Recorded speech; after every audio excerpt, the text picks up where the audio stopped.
أعوذ بالله من الشيطان الرجيم. بسم الله الرحمن الرحيم. ولو أننا نزلنا إليهم الملائكة وكلمهم الموتى وحشرنا عليهم كل شيء قبلا ما كانوا ليؤمنوا إلا أن يشاء الله ولكن أكثرهم يجهلون. وكذلك جعلنا لكل نبي عدوا شياطين الإنس والجن يوحي بعضهم إلى بعض زخرف القول غرورا ولو شاء ربك ما فعلوه فذرهم وما يفترون. ولتصغى إليه أفئدة الذين لا يؤمنون بالآخرة وليرضوه وليقترفوا ما هم مقترفون. أفغير الله أبتغي حكما وهو الذي أنزل إليكم الكتاب مفصلا والذين آتيناهم الكتاب يعلمون أنه منزل من ربك بالحق فلا تكونن من الممترين. وتمت كلمة ربك صدقا وعدلا لا مبدل لكلماته وهو السميع العليم. وإن تطع أكثر من في الأرض يضلوك عن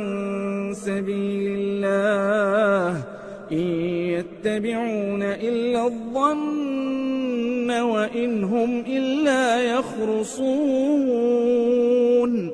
إن ربك هو أعلم من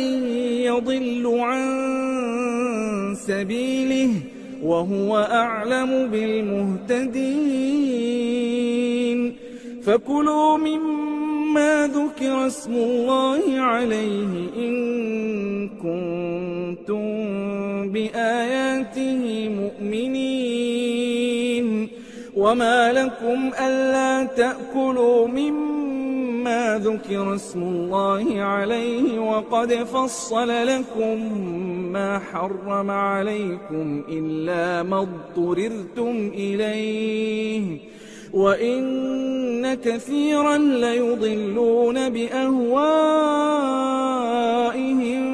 بغير علم. إن ربك هو أعلم بالمعتدين.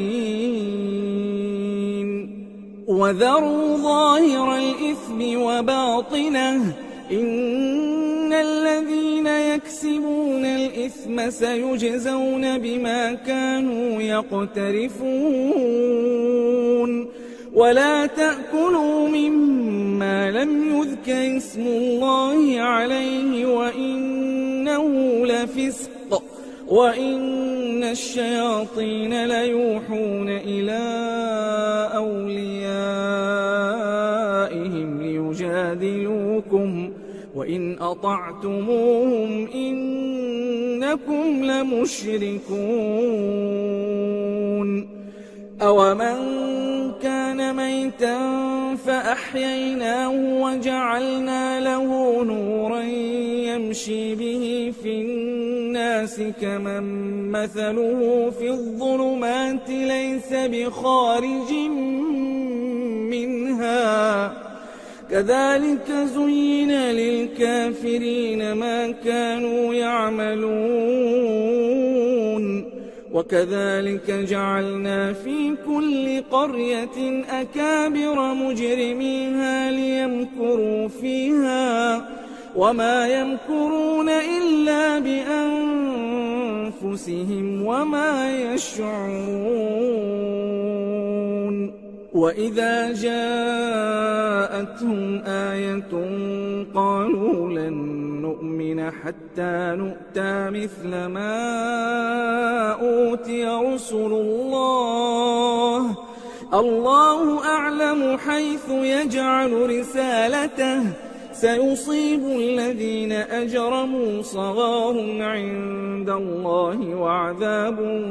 شديد بما كانوا يمكرون فمن يرد الله أن يهديه يشرح صدره للإسلام ومن يرد أن يضله يجعل صدره ضيقا حرجا كأنما يصعد في السماء كذلك يجعل الله الرجس على الذين لا يؤمنون وهذا صراط ربك مستقيما قد فصلنا الآيات لقوم يذكرون لهم دار السلام عند ربهم وهو وليهم بما كانوا يعملون ويوم يحشرهم جميعا يا معشر الجن قد استكثرتم من الإنس وقال أولياؤهم من الإنس ربنا استمتع بعضنا ببعض وبلغنا أجلنا الذي أجلت لنا قال النار مثواكم خالدين فيها إلا ما شاء الله إن ربك حكيم عليم وكذلك نولي بعض الظالمين بعضا بما كانوا يكسبون يا معشر الجن والإنس ألم يأتكم رسل منكم يقصون عليكم آياتي وينذرونكم لقاء يومكم هذا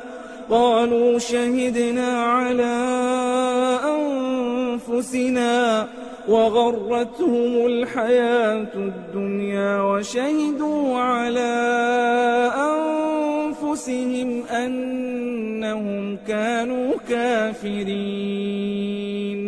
ذلك أن لم يكن ربك مهلك القرى بظلم وأهلها غافلون ولكل درجات مما عملوا وما ربك بغافل عما يعملون وربك الغني ذو الرحمة إن يشأ يذهبكم ويستخلف من بعدكم ما يشاء كما أنشأكم من ذرية قوم آخرين إنما توعدون لآت وما أنتم بمعجزين قل يا قوم اعملوا على مكانتكم إني عامل فسوف تعلمون من تكون له عاقبة الدار إنه لا يفلح الظالمون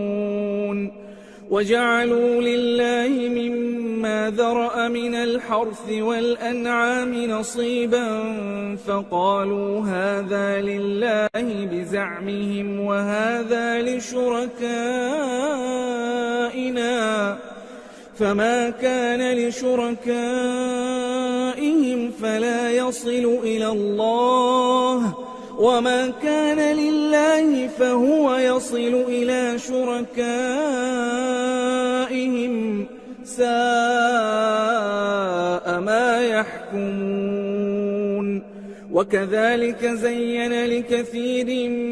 من المشركين قتل أولادهم شركاؤهم ليردوهم وليلبسوا عليهم دينهم ولو شاء الله ما فعلوه فذرهم وما يفترون وقالوا هذه أنعام وحرث حجر لا يطعمها إلا من نشاء بزعمهم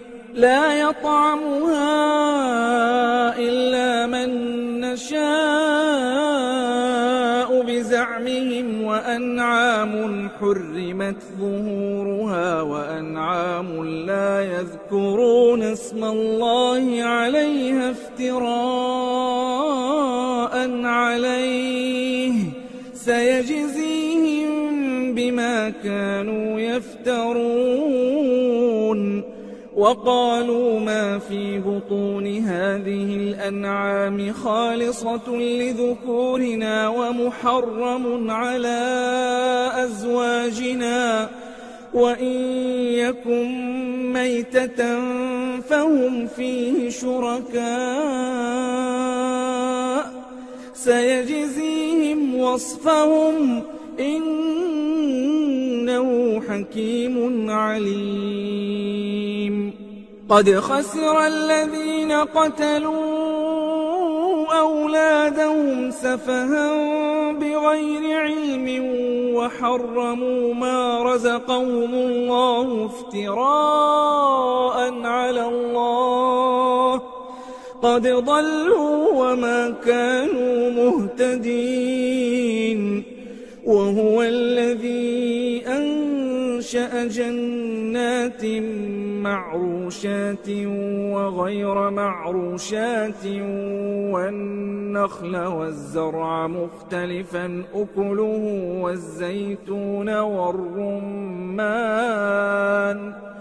والزيتون والرمان متشابها وغير متشابه كلوا من ثمره إذا أثمر وآتوا حقه يوم حصاده ولا تسرفوا إنه لا يحب المسرفين ومن الأنعام حمولة وفرشا كلوا مما رزقكم الله ولا تتبعوا خطوات الشيطان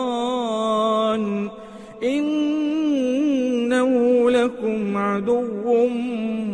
مبين 8 أزواج من الضأن 2 ومن المعز 2 قل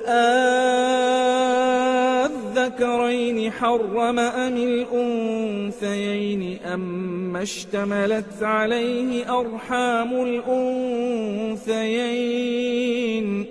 نبئوني بعلم إن كنتم صادقين ومن الإبل 2 ومن البقر 2 قل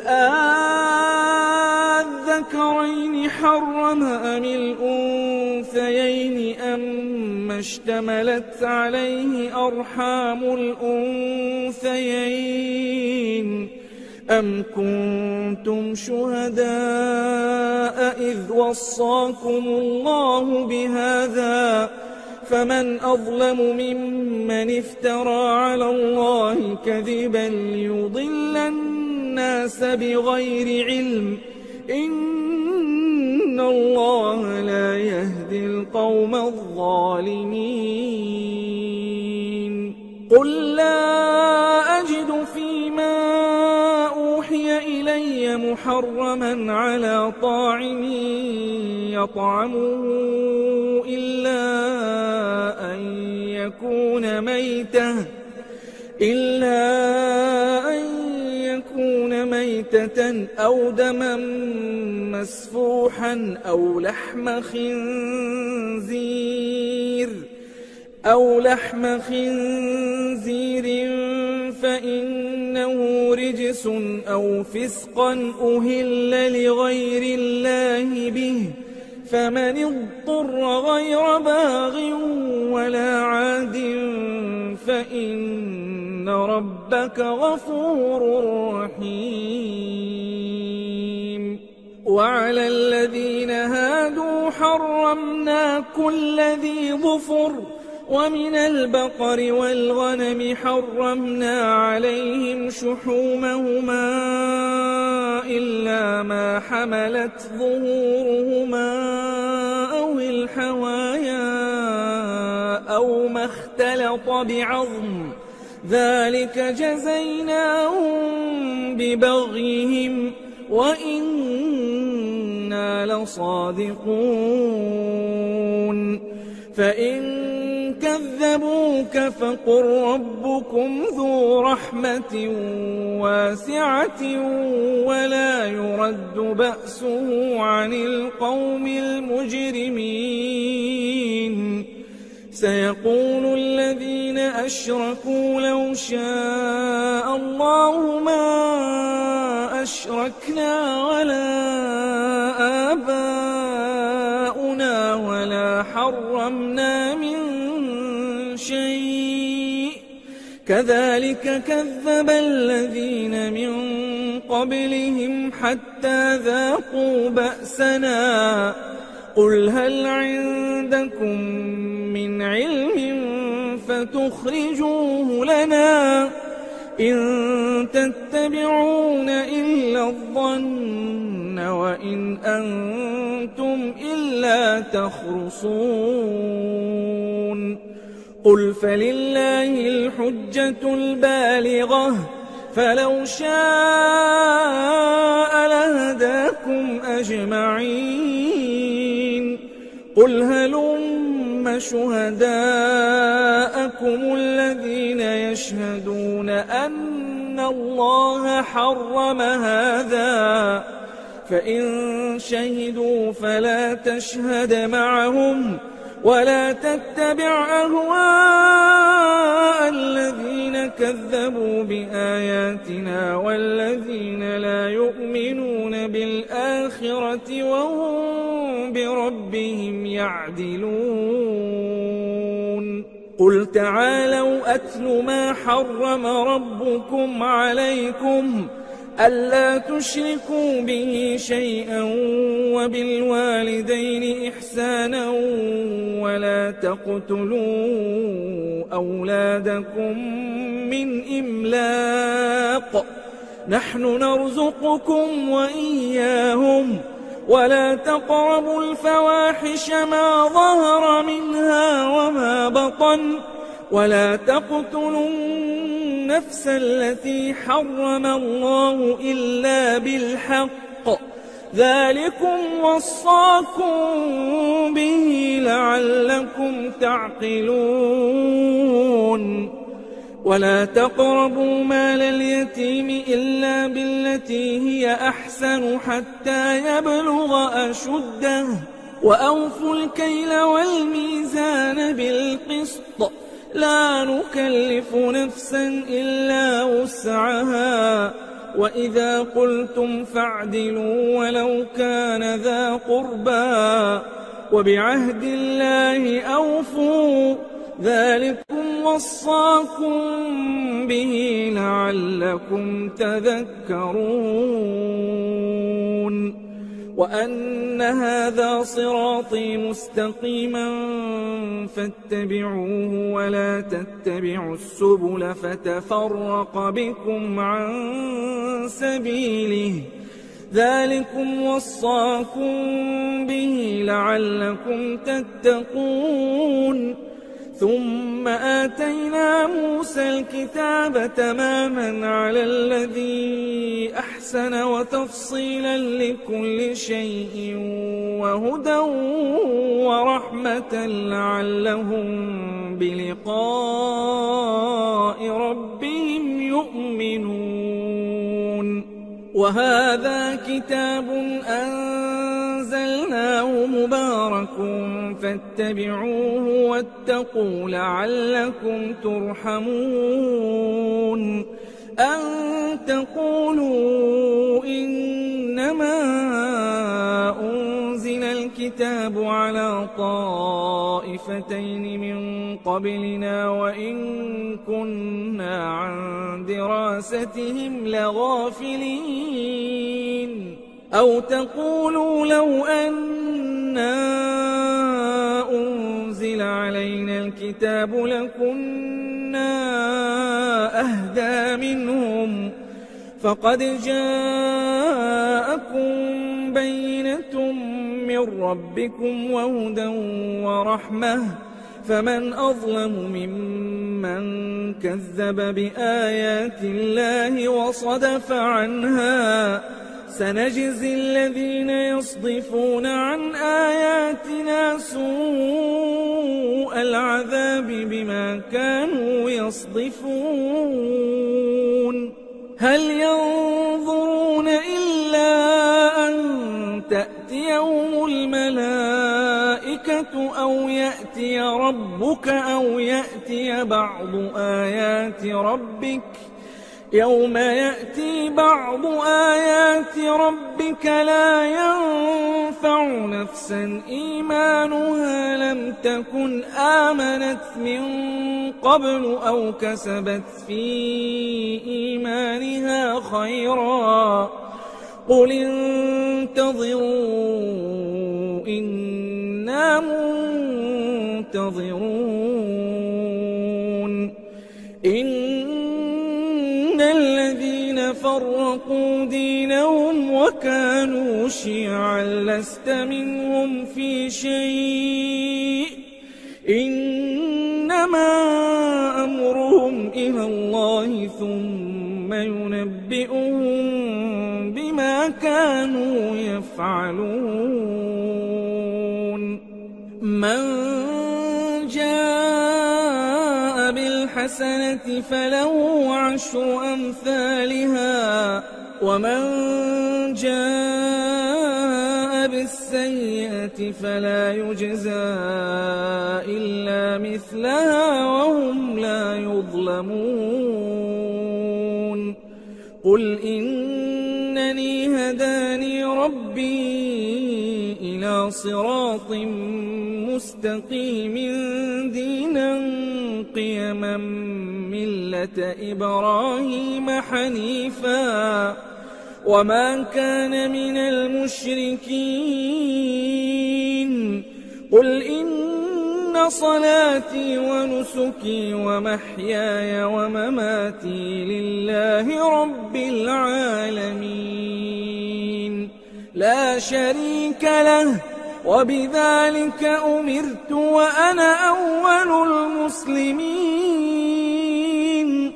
قل أغير الله أبغي ربا وهو رب كل شيء ولا تكسب كل نفس إلا عليها ولا تزر وازرة وزر أخرى ثم إلى ربكم مرجعكم فينبئكم بما كنتم فيه تختلفون وهو الذي جعلكم خلائف الأرض ورفع بعضكم فوق بعض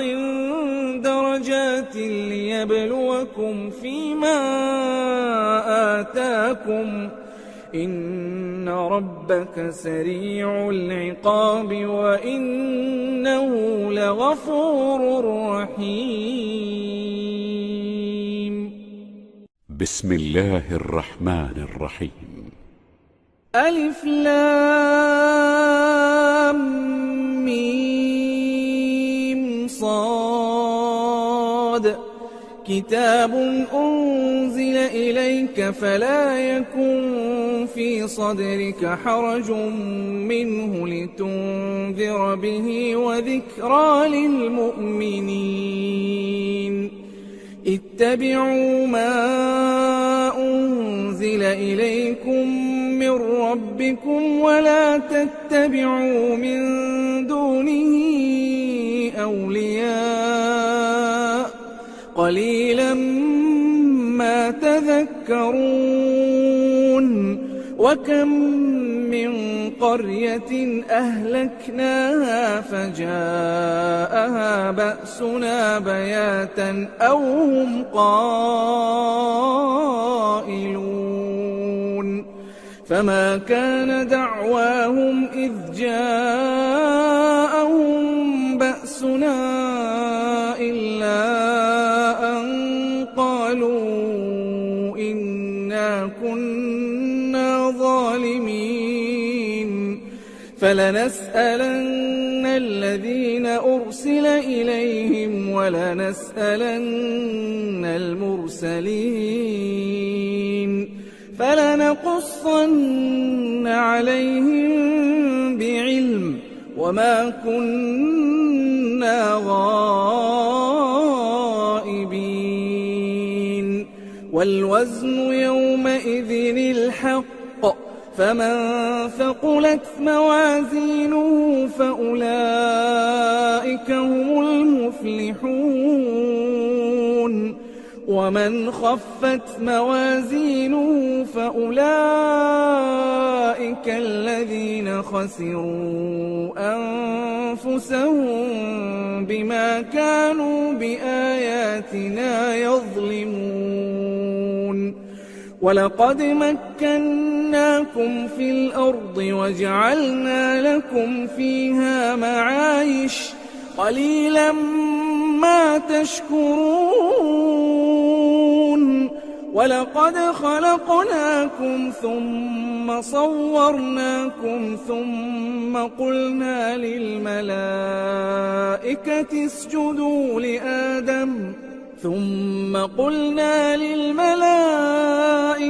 اسجدوا لآدم فسجدوا إلا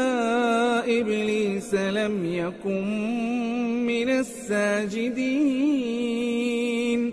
قال ما منعك ألا تسجد إذ أمرتك قال أنا خير منه خلقتني من نار وخلقته من طين قال فاهبط منها فما يكون لك أن تتكبر فيها فاخرج إنك من الصاغرين قال أنظرني إلى يوم يبعثون قال إنك من المنظرين قال فبما أغويتني لأقعدن لهم صراطك المستقيم ثم لآتينهم من بين أيديهم ومن خلفهم وعن أيمانهم وعن شمائلهم ولا تجد أكثرهم شاكرين قال اخرج منها مذءوما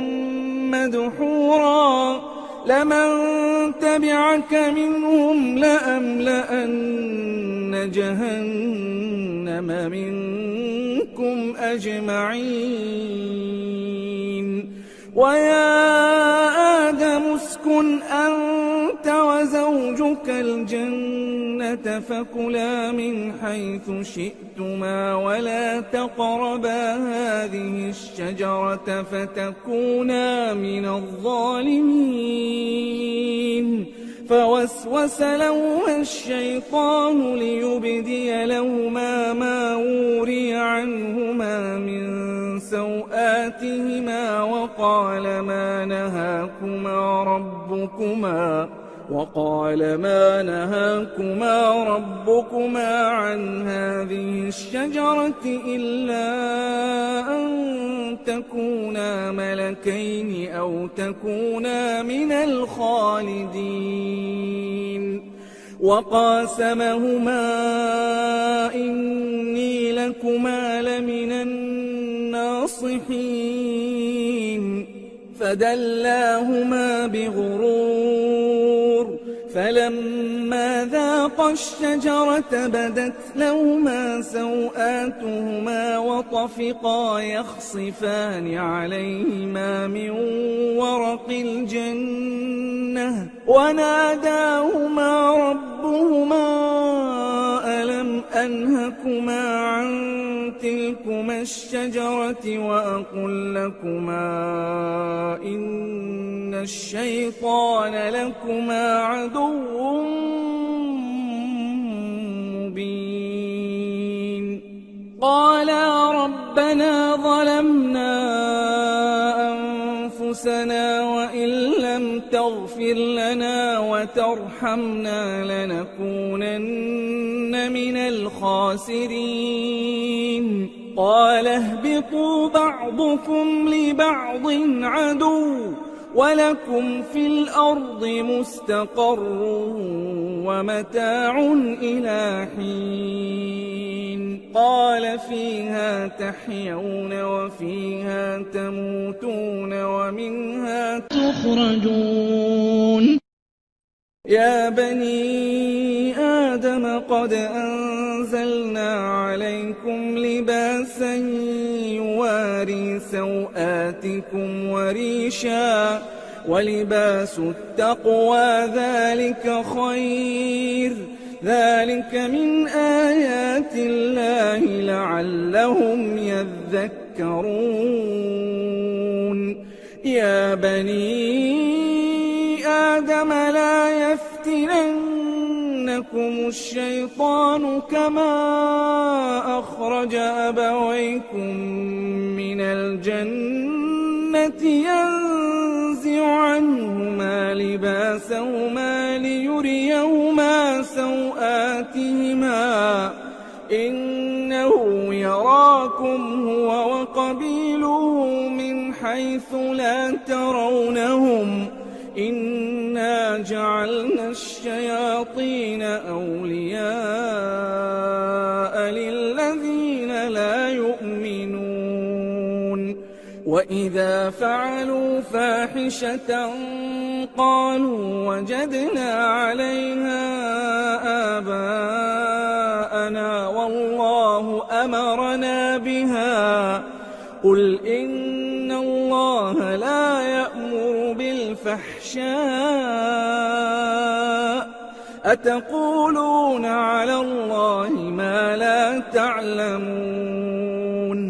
قل أمر ربي بالقسط وأقيموا وجوهكم عند كل مسجد وادعوه مخلصين له الدين كما بدأكم تعودون فريقا هدى وفريقا حق عليهم الضلالة إنهم اتخذوا الشياطين أولياء من دون الله ويحسبون أنهم مهتدون يا بني آدم خذوا زينتكم عند كل مسجد وكلوا واشربوا ولا تسرفوا إنه لا يحب المسرفين قل من حرم زينة الله التي أخرج لعباده والطيبات من الرزق قل هي للذين آمنوا في الحياة الدنيا خالصة يوم القيامة كذلك نفصل الآيات لقوم يعلمون قل إنما حرم ربي الفواحش ما ظهر منها وما بطن والإثم والبغي بغير الحق وأن تشركوا بالله ما لم ينزل به سلطانا وأن تقولوا على الله ما لا تعلمون ولكل أمة أجل فإذا جاء أجلهم لا يستأخرون ساعة ولا يستقدمون يا بني آدم إما يأتينكم رسل منكم يقصون عليكم آياتي فمن اتقى وأصلح فلا خوف عليهم ولا هم يحزنون والذين كذبوا بآياتنا واستكبروا عنها أولئك أصحاب النار هم فيها خالدون فمن أظلم ممن افترى على الله كذبا أو كذب بآياته أولئك ينالهم نصيبهم من الكتاب حتى إذا جاءتهم رسلنا يتوفونهم قالوا أين ما كنتم تدعون من دون الله قالوا ضلوا عنا وشهدوا على أنفسهم أنهم كانوا كافرين قال ادخلوا في قد خلت من قبلكم من الجن والإنس في النار كلما دخلت أمة لعنت أختها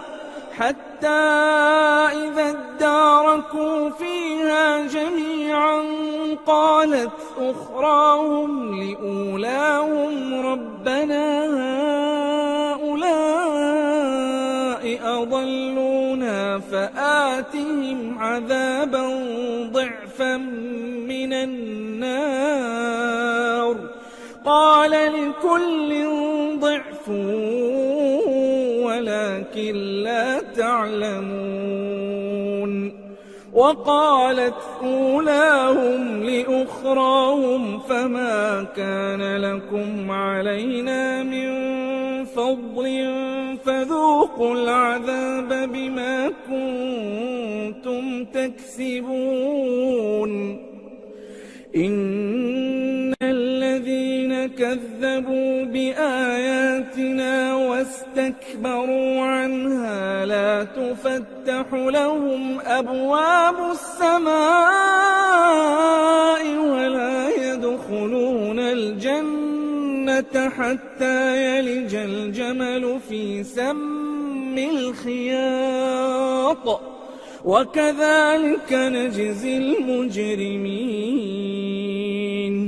لهم من جهنم مهاد ومن فوقهم غواش وكذلك نجزي الظالمين والذين آمنوا وعملوا الصالحات لا نكلف نفسا إلا وسعها أولئك أصحاب الجنة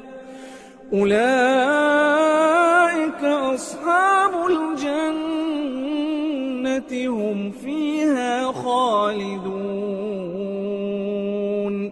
ونزعنا ما في صدورهم من غل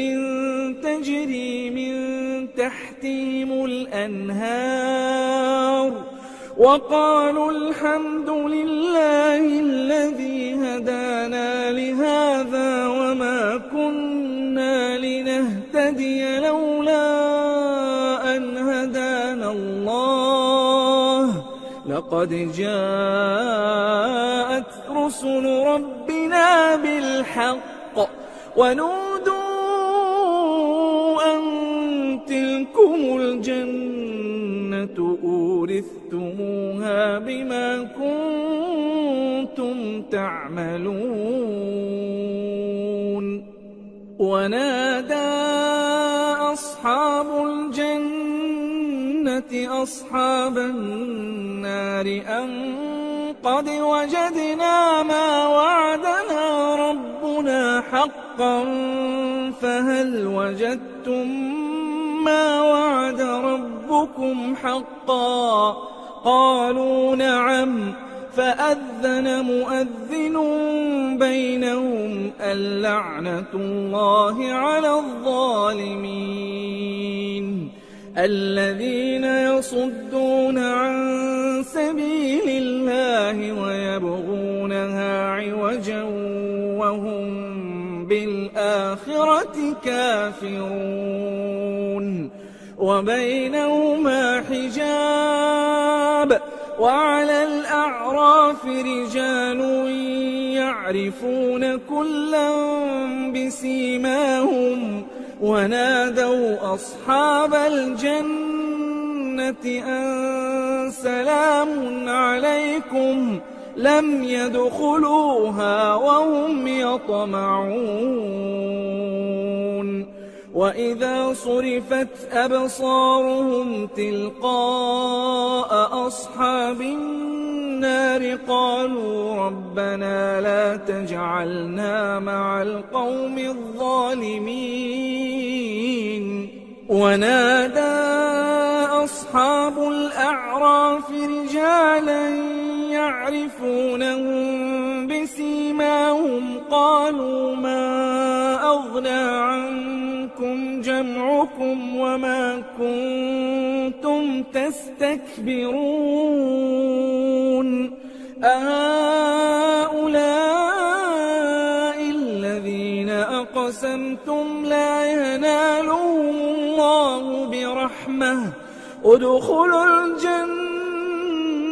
لا خوف عليكم ولا أنتم تحزنون ونادى أصحاب النار أصحاب الجنة أن أفيضوا علينا من الماء أو مما رزقكم الله قالوا إن الله حرمهما على الكافرين الذين اتخذوا دينهم لهوا ولعبا وغرتهم الحياة الدنيا فاليوم ننساهم كما نسوا لقاء يومهم هذا وما كانوا بآياتنا يجحدون ولقد جئناهم بكتاب فصلناه على علم هدى ورحمة لقوم يؤمنون هل ينظرون إلا تأويله يوم يأتي تأويله يقول الذين نسوه من قبل قد جاءت رسل ربنا بالحق فهل لنا من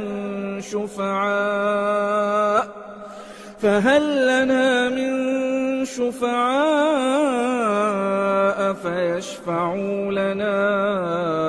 أو نرد فنعمل غير الذي كنا نعمل قد خسروا أنفسهم وضل عنهم ما كانوا يفترون إن ربكم الله الذي خلق السماوات والأرض في 6 أيام ثم استوى على العرش يغشي الليل النهار يغشي الليل النهار يطلبه حثيثا والشمس والقمر والنجوم مسخرات بأمره ألا له الخلق والأمر تبارك الله رب العالمين ادعوا ربكم تضرعا وخفية إنه لا يحب المعتدين ولا تفسدوا في الأرض بعد إصلاحها وادعوه خوفا وطمعا إن رحمة الله قريب من المحسنين وهو الذي يرسل الرياح بشرا بين يدي رحمته حتى إذا أقلت سحابا ثقالا سقناه لبلد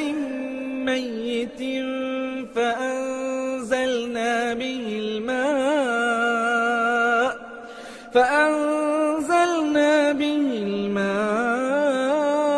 فأخرجنا به من كل الثمرات كذلك نخرج الموتى لعلكم تذكرون والبلد الطيب يخرج نباته بإذن ربه والذي خبث لا يخرج إلا نكدا كذلك نصرف الآيات لقوم يشكرون لقد أرسلنا نوحا إلى قومه فقال يا قوم اعبدوا الله ما لكم من إله غيره إني أخاف عليكم عذاب يوم عظيم قال الملأ من قومه إنا لنراك في ضلال مبين قال يا قوم ليس بي ضلالة ولكني رسول من رب العالمين أبلغكم رسالات ربي وأنصح لكم وأعلم من الله ما لا تعلمون أوعجبتم أن جاءكم ذكر من ربكم على رجل منكم لينذركم ولتتقوا ولعلكم ترحمون فكذبوه فأنجيناه والذين معه في الفلك وأغرقنا الذين كذبوا بآياتنا إنهم كانوا قوما عمين وإلى عاد أخاهم هودا قال يا قوم اعبدوا الله ما لكم من إله غيره أفلا تتقون قال الملأ الذين كفروا من قومه إنا لنراك في سفاهة وإنا لنظنك من الكاذبين قال يا قوم ليس بي سفاهة ولكني رسول من رب العالمين أبلغكم رسالات ربي وأنا لكم ناصح أمين أوعجبتم أن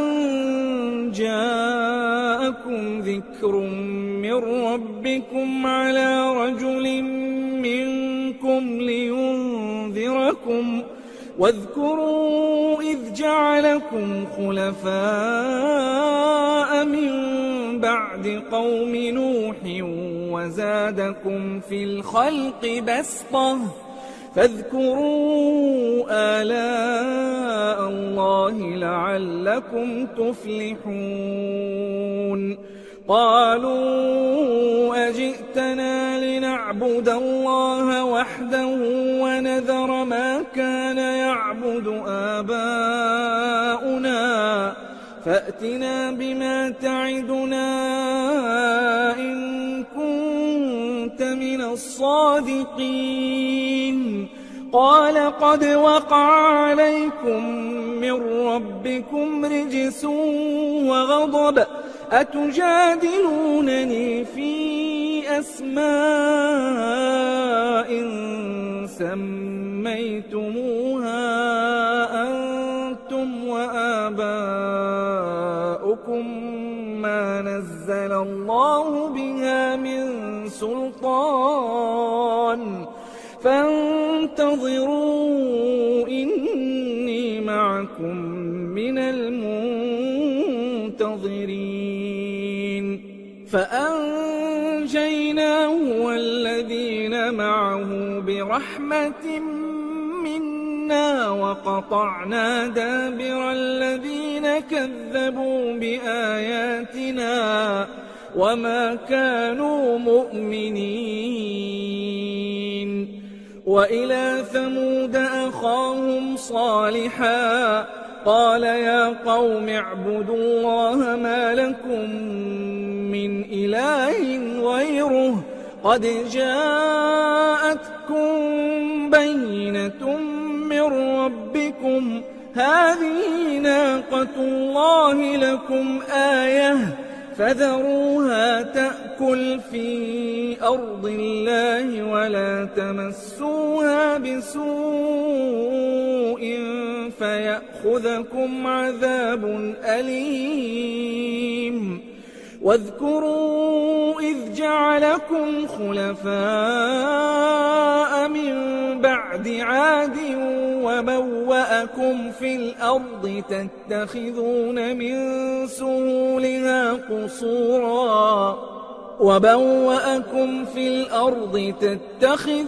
من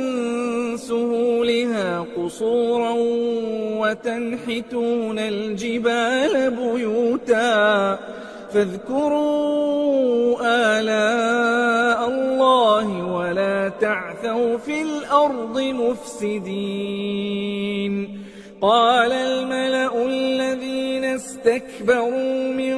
قومه للذين استضعفوا لمن آمن منهم أتعلمون أن صالحا مرسل من ربه قالوا إنا بما أرسل به مؤمنون قال الذين استكبروا إنا بالذي آمنتم به كافرون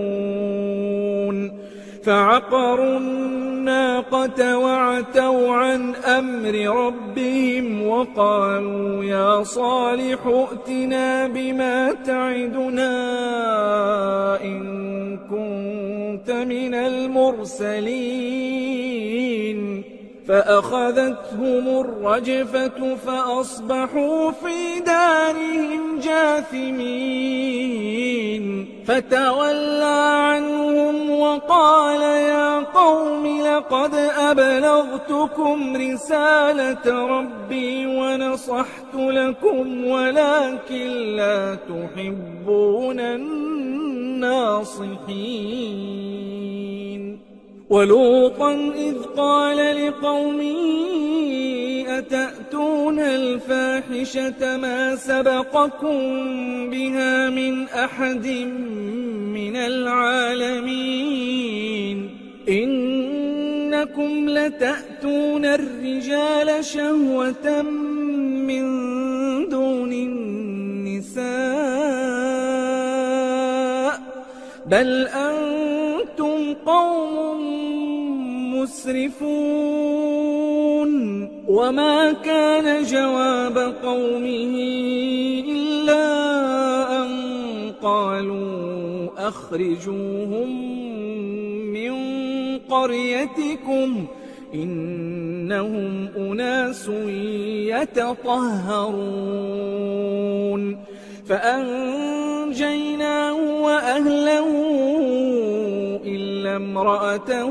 كانت من الغابرين وأمطرنا عليهم مطرا فانظر كيف كان عاقبة المجرمين وإلى مدين أخاهم شعيبا قال يا قوم اعبدوا الله ما لكم من إله غيره قد جاءتكم بينة من ربكم فأوفوا الكيل والميزان ولا تبخسوا الناس أشياءهم